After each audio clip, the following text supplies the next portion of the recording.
চোখ রাখবো খেলার খবরের দিকে। টিকিট বঞ্চনা, অন্যরকম প্রতিবাদে একই পথে হাঁটলেন মোহনবাগান ইস্ট বেঙ্গলের দুই প্রধান কর্তারা। ডার্বি দেখলেন টিভিতে, যুব ভারতীতে নয়। অন্যদিকে দুরন্ত আত্মবিশ্বাস কোচেদের গলায়। ন্যূনতম সৌজন্য দেখানো হয়নি, তাই প্রতিবাদে একই পথে দুই প্রধান। টিকিট না পেয়ে খেলার মাঠ বয়কট কর্তাদের।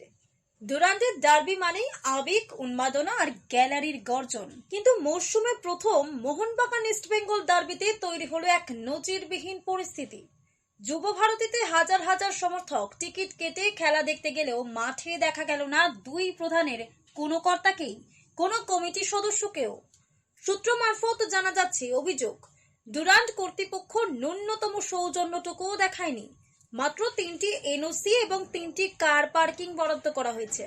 এমনকি ফুটবলারদের বাসের জন্য আলাদা পার্কিং দেওয়া হয়েছে। এই বিষয় নিয়ে আগাম কোনো বৈঠকও করা হয়নি বলেই দাবি দুই শিবিরের প্রধান কর্তাদের।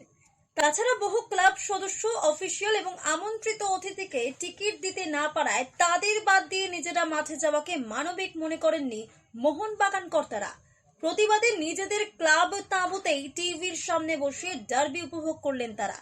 যে মাঠ সেনাবাহিনীর অধীনে, যেখানে আয়োজকদের হোটেল বা যাতায়াতের অতিরিক্ত খরচও বহন করতে হয়নি, সেই ডার্বিতেই টিকিট বঞ্চনার অভিযোগে ক্ষুব্ধ দুই ঐতিহ্যবাহী ক্লাব।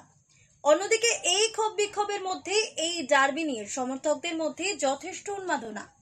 কলকাতার যুব ভারতী ক্রীড়াঙ্গনের মুখোমুখি মোহনবাগান ও ইস্ট বেঙ্গল। খেলোয়াড়দের থেকে বেশি চর্চায় রয়েছেন দুই দলের কোচরা। বিশিষ্ট ব্যক্তিত্বদের উপস্থিতিতে বহু প্রতীক্ষিত ডার্বি শুরু। মোহনবাগানের পেনজিওটিস দিলাম্পেরিস এবং ইস্ট বেঙ্গলের আন্তোনিও লোপেজ হাভাস, যিনি কলকাতার ময়দানে বেশ পরিচিত একটি মুখ। ডার্বি নিয়ে যথেষ্ট আত্মবিশ্বাসী মনোভাব ফুটে ওঠে হাভাসের কথায়। Something like yesterday, but not really the media. I don't know that my team with us.